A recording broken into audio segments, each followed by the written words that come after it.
Hey, good morning. How are you doing, man? Good. Awesome. I'm going to go ahead and practice some hand hygiene. Can you go ahead and let me see your wristband, confirm your name and date of birth? All right, perfect. Go ahead and check that with my system. All right, perfect. Let me go ahead and get some gloves and we can go ahead and get started. So while I'm getting all this done, can you go ahead and let me know if you have any allergies to any medications that I need to be aware of, or any like latex, for example? Nope, all good. Nope, all good. Perfect. So when it comes to medication administration, they come in all different shapes and sizes. So we're going to talk about them today. So the first type of medication you can give is what's called a subcutaneous injection, or sub-Q injection. We've done three locations, excuse me. Back of the arm, or the tricep area, the lower abdomen, or in the back. Generally, patients don't like getting stuck in the back, so we usually choose either the back of the arm or the lower abdomen. Reason being, we want to get an adipose tissue deposit so that we can inject the medication to the adipose tissue so that's a slower release. Now, there is a method to doing this. You do ask your patient. You can do that either a 45 to 90 degree angle depending on how lean the patient is. So, the way you do it, so we'll say Mr. Carell here wants to do it in the back of the arm or the tricep area. Go ahead and roll the sleeve up. We'll just say that we went ahead and disinfected the area and the vial. What you do, you get your two fingers about an inch width apart. We want to pinch as much of this as we can so we can inject it straight into the adipose tissue. Okay. That's the first type of medication. An example of that would be insulin. So the next type is going to be intradermal medication. The two locations, you can either do the forearm right here, or again, the upper back. Like I said before, patients usually don't like getting stuck in the back, so they usually prefer the forearm. The way that you give this medication is at a 5 to 15 degree angle, so it's a very shallow angle, because the goal of intradermal medication is to just pierce the dermis. An example of this is going to be like a tuberculosis skin test, TB test. Okay, and the next type of medication or injection, however, is going to be an intramuscular injection or an IM injection. Now, there are going to be three locations that you can do. So the first location is going to be the deltoid, or the shoulder area, the vastus lateralis, or the upper thigh area, and it's going to be the ventral luteal site. So you should probably stand up.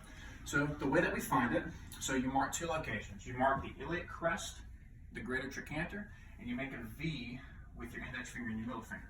And right at that V, the apex of the V, is where you do the injection site. Now, you got to see. And just like the way that we did with a subcutaneous injection, there is a method that we do. So we'll say Mr. Carell here prefers a deltoid injection, which is typically reserved for vaccines. You know, you can't inject more than 2 milliliters of deltoid. We use what's called the Z-track method. So I'm going to go ahead and roll it up. I'm going to go ahead and disinfect the side, disinfect the vial before we get the medication.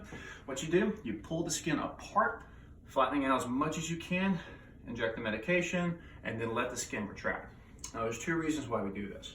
The first reason is to prevent the medication from coming back out the injection site. And the second reason is to make sure that it minimizes pain as best as we can. Okay, perfect.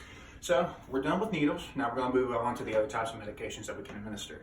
The first one that we're going to talk about is going to be suppositories. Now, the way that we insert a suppository is we have the patient lay on their left side in the Sims position. You're going to get the suppository medication, you're going to adequately lubricate it, and you're going to insert it past the internal sphincter. You're going to ask the patient to retain it for about 20 to 30 minutes. Moving on from suppositories, you have eye medication. The way to do eye medication is we go to the affected eye. We're going to pull down on the lower conjunctival sac right here, have the patient tilt their head back, hold dropper about 2 to 3 centimeters above the eye, because we don't want it to touch the eye. That'll cause patient discomfort and it will contaminate the vial. Administer the amount that we're supposed to, prescribed by the doctor. And we don't want to touch it, we don't want to wipe it, don't have the patient pat it, because we want the medication to be absorbed. Now, moving on from eyes, we have nasal medication. For nasal medication, we go to the affected nair, we get, let's say, one of our plungers for some type of nasal medication. We're going to block off the unaffected nair, insert the medication to the nose, and we're going to instruct the patient to breathe deep through their nose as we're injecting the medication. After that, we're going to want them to breathe just out of their mouth for about 5 minutes, because we don't want the patient expelling any of that medication through the nose. Moving on, we have ear medication. So the way that we administer ears are two different differentials with it. So you can come in here for a little bit. So with adults, you want to grab the oral cord right here and pull up. For children, you want to pull down. And that's how we administer ear medication. Past ear medication, you do have two different types of medications that come orally. You have inhalants and you have just PO medications that's prescribed at the hospital or over the counter. Now with inhalants, the way we do it, we have the patient expel any residual volume that they have. We put, let's say, albuterol, for example, into their mouth and have the patient take a deep, deep breath as we're injecting the medication. Hold it for about 5 to 10 seconds and then expel slowly. The reason we want them to hold it is to ensure that the medication gets into their lungs where it's supposed to be. Now, moving on to oral medications or PO medications, there's a couple different ways we have to do this. So the first way is we do not mix the medication unless we have confirmed that those medications can be mixed together. After which, with narcotics, you cannot administer a narcotic and mix it with other medications. They have to be given by themselves. And when it comes to narcotics, before you give it, you have to assess the patient for a pain level on a scale of 0 to 10, 10 being the worst pain they've experienced. And there's also 2 other types of pills. So you have enterocoating and sustained release. Normally we're able to cut up the medication, we're able to mix it in foods or liquids, but with enterocoating or sustained release, you can't touch it because it's supposed to release over a slower period of time. Lastly is with oral medications, if the patient is permitted, we do want to give them some fluid around 60 to 120 milliliters, but obviously if the patient cannot have any fluids, we cannot give it to them. Now, so those are different types of medications that we went over. So we're going to go back to Mr. Carell and talk about the medication that he's prescribed. So, Mr. Carell, looking at your chart and reviewing all of your stuff with your MAR, the first medication that we have to give is rapid-acting insulin, or NovaRapid. So the way that you calculate how many units that you give to the patient is based on the sliding scale based on their blood sugar. I wasn't prescribed any blood sugar for my patient, but let's say that Mr. Carell's blood sugar level is going to be 260. That's high, we want to drop it. So with 260, the way the sliding scale works, you take 260, you subtract 100, that gives you 160, and then you divide it by 20, and that will give you 8. So that's 8 units of insulin. So go ahead and get you right over here, and we're going to go ahead and show you how to administer it. So with insulin injections, you can only use an insulin needle marked by this orange tip.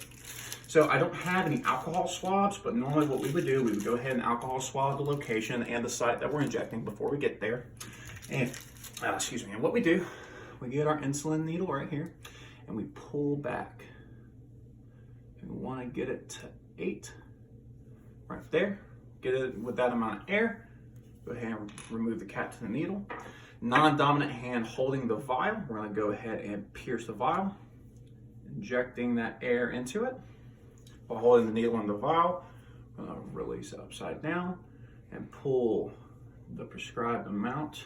Now, normally it's supposed to just automatically fall through. Sometimes you do need to give it assistance, but for the sake of the video, I'm just going to go ahead and pull it to 8. All right, remove it. We're going to go ahead and make sure there aren't any air bubbles in there, maybe send out a little bit of the medication as we can. Now, normally we would never recap a needle, but for the sake of the video, I don't plan on sticking Mr. Carell. So in the case that we do need to recap it, what I would do, I will leave the cap right on the flat surface of the desk wherever we're doing it. I'm going to scoop it up, recap it. Okay. So when it comes to administering, Mr. Carell, would you rather get your insulin in the back of your arm or in your lower abdomen? Back of the arm. Back of the arm, perfect. So we're going to go ahead and roll up Mr. Carell's sleeve, alcohol swab the site. We're going to pinch a bit of fat right there to inject into the adipose tissue, and we're going to dart it right in there. I'm able to get a good hand on it, so I can just do it at a 90-degree angle, and then inject the medication. Excuse me, remove it, send it out, and then we would normally dispose of this within a sharps container. I don't have a sharps container for the sake of this video, so we're just going to place it on the desk right there. So I don't have an intramuscular medication prescribed, but just for the sake of the video, I'm going to go ahead and demonstrate how to give an intramuscular injection. And we'll say for the sake of this video, it's going to be 2 milliliters. So same process that we're going to do. I'm going to have you come over here for a moment. I'm going to go ahead and get our needle, and the type of needle that we use is going to be this guy right here. Basic needle. So it's a 3 milliliter. It's going to be a 3 milliliter needle. We use that because I'm only needing 2. So we go ahead and tear that apart. Connect the needle to the syringe, make sure it's secure. Again, we're wanting to get 2 milliliters out. So what I would do, I would first pull back for 2 milliliters into the syringe, as so. Take the cap off the needle. Obviously, we would go ahead and alcohol swab the vial. I don't have any for the sake of the video.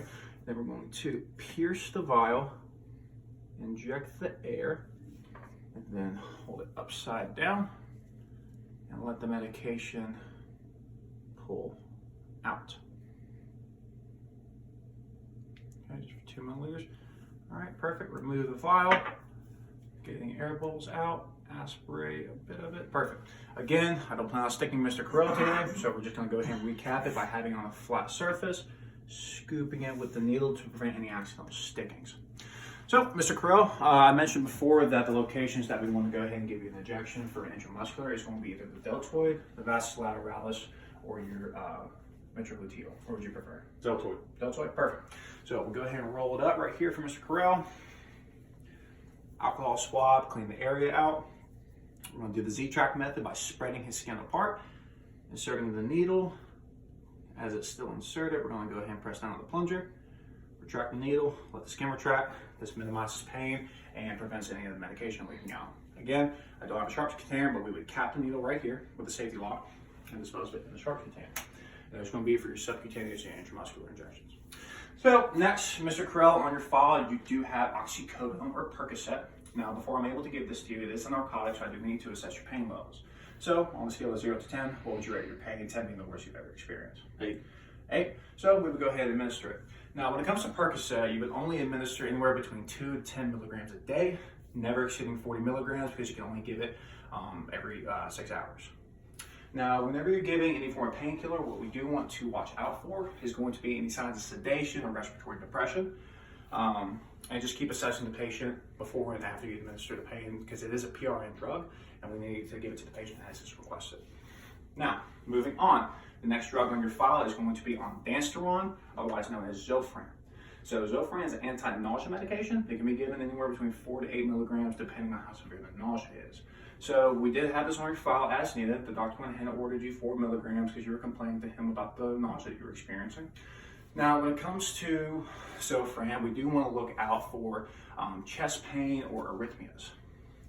Moving on, what we do have is lavoxothyrene, or Lavoxo for short. It's a brand name, and that's essentially going to be a hormonal replacement drug. Now, that can be given anywhere between 25 to 50 micrograms. The doctor today went ahead and ordered you 30 micrograms to be administered. It is an oral medication, so it is going to be done PO. And with any hormonal drug, again, we want to assess for headaches, irritability, or arrhythmias. Now, moving on from that, we do have Docusate, or Docusil for short, as a laxative that's going to aid with your constipation. Now, that can be given 50 milligrams to 360 milligrams, depending on how severe the constipation is. And just like with any diarrhea medication, any laxative medication, we do want to assess for and make sure the patient isn't experiencing any severe diarrhea, dehydration, or any electrolyte imbalances because of the excessive fluid loss. The medication following that is going to be cephalexin, and that's going to be Keflex for short, and Keflex, and that's going to be an antibiotic or an anti-infective medication. Now, with antibiotics, they can be given anywhere between 250 milligrams to a gram, depending on how severe the infection is. Now, with that, the doctor did order you to have 250 milligrams, so we're starting out with low dose. And with any antibiotic medication, we do want to assess for gastric pains, absence of bowel sounds, diarrhea, fluid loss, etc. Moving on for that, we have acetaminophen, or it's going to be Lexapro for short, and that's going to be an antidepressant medication.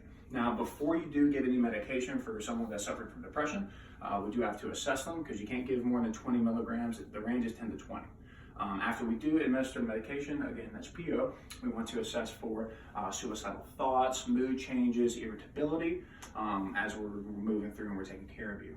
And the final medication that we're going to administer to Mr. Carell is going to be potassium gluconate, is a brand name, or potassium chloride. So what that is, it is an electrolyte supplement.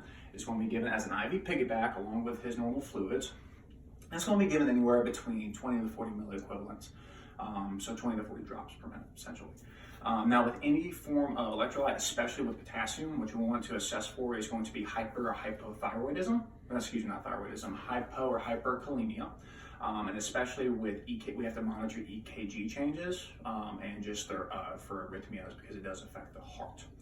All right, and all those medications, so minus the potassium gluconate and the insulin, they're all PO. So I don't have any form of like a cup or anything to mix them in after we've confirmed that can be mixed. So we're just going to verbalize that we would stay with the patient, make sure that the patient has ingested the medicine before we're able to leave the patient's bedside or document it that it has been administered. All right, Mr. Carell, we went ahead and administer your medication. Is there anything else you need from me today? I'm good. All right, awesome. We're going to go ahead and take our gloves off, dispose of them in the proper receptacle, and we'll just Park it. We're going to practice hand hygiene, make sure the bed is at the lowest position, the 2 side rails up. You don't want to have all 4 because that can indicate restraints, and we don't want the patient to have that. Make sure that the nurse call light's within reach, just to make sure if Mr. Krell needed any assistance, he can come call for me and I can come assist him. Well, if there's anything else you need, just come holler at me. The nurse bell light's right there, and if you need me to grab anything, just let me know, okay? It was a pleasure taking care of you, Mr. Krell. Hope you get feeling better. Thank you.